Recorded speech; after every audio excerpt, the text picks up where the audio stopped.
Amin. Nah, di video kali ini saya akan membahas mengenai sifat-sifat periodik unsur.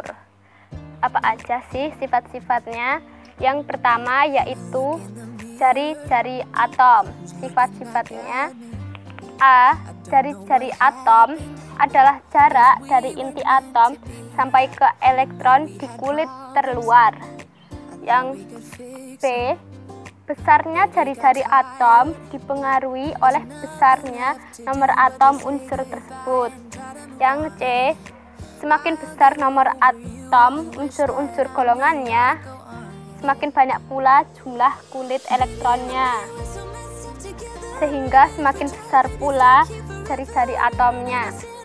Jadi, dalam satu golongan dari atas ke bawah, jari-jari atomnya semakin besar. Yang D. Dalam satu periode dari kiri ke kanan, nomor atomnya bertambah, yang berarti semakin bertambahnya muatan inti, sedangkan jumlah kulit elektronnya tetap. Akibatnya tarikan inti terhadap elektron terluar makin besar pula, sehingga menyebabkan semakin kecilnya jari-jari atom. Jadi, dalam satu periode dari kiri ke kanan, jari-jari atomnya semakin kecil. Yang kedua yaitu jari-jari ion. Jari-jari ion mempunyai sifat sebagai berikut. A. Ion mempunyai jari-jari yang berbeda secara nyata atau signifikan jika dibandingkan dengan jari-jari atom netralnya. Yang B.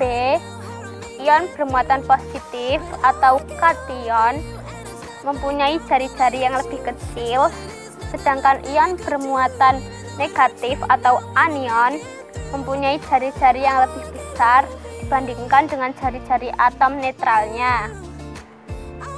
Yang ketiga yaitu energi ionisasi. Sifat-sifatnya sebagai berikut. A. Energi ionisasi adalah energi minimum yang diperlukan atom netral dalam wujud gas untuk melepaskan satu elektron sehingga membentuk ion bermuatan +1 atau kation. B. Jika atom tersebut melepaskan elektronnya yang kedua, maka akan diperlukan energi yang lebih besar, disebut energi ionisasi kedua, dan seterusnya. Yang C. Dalam satu golongan dari atas ke bawah, elektron ke-1 semakin kecil karena jari-jari atom bertambah, sehingga gaya tarik inti terhadap elektron terluar semakin kecil. Akibatnya elektron terluar semakin mudah untuk dilepaskan. D. Dalam satu periode dari kiri ke kanan, elektron 1 semakin besar karena jari-jari atom semakin kecil, sehingga gaya tarik inti terhadap elektron terluar semakin besar atau kuat. Akibatnya elektron luar semakin sulit untuk dilepaskan. Sifat yang keempat yaitu afinitas elektron. Sifat-sifatnya adalah sebagai berikut. A. Afinitas elektron adalah energi yang dilepaskan atau diserap oleh atom netral dalam wujud gas apabila menerima sebuah elektron untuk membuat ion negatif atau anion. B. Semakin negatif harga afinitas elektron, semakin mudah atom tersebut menerima atau menarik elektron dan semakin reaktif pula unsurnya. C. Afinitas elektron bukanlah kebalikan dari energi ionisasi. E. Dalam satu golongan dari atas ke bawah, harga afinitas elektronnya semakin kecil. E. Dalam satu periode dari kiri ke kanan, harga afinitas elektronnya semakin besar. F. Unsur golongan utama memiliki afinitas elektron berbenda negatif, kecuali golongan 2A dan 8A. G. Afinitas elektron terbesar dimiliki oleh golongan 7A atau halogen. Yang kelima yaitu keelektronegatifan. Sifat-sifatnya sebagai berikut. A. Keelektronegatifan adalah kemampuan suatu unsur untuk menarik elektron dalam molekul suatu senyawa dalam ikatannya. B. Diukur dengan menggunakan skala Pauling yang besarnya antara 0,7 atau keelektronegatifan CS sampai 4 atau keelektronegatifan F. C.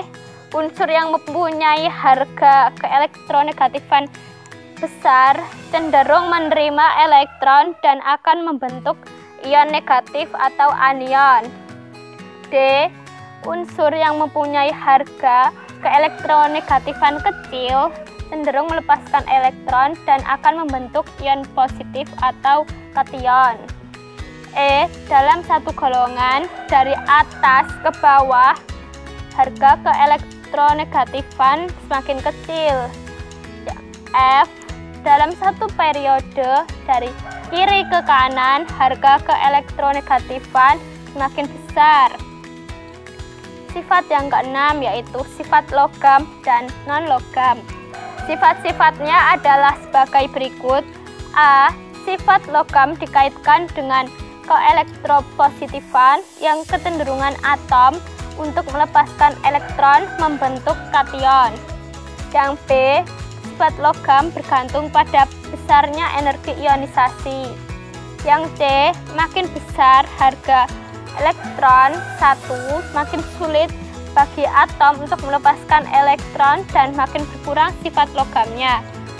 D. Sifat non-logam dikaitkan dengan keelektronegatifan, yaitu kecenderungan atom untuk menarik elektron.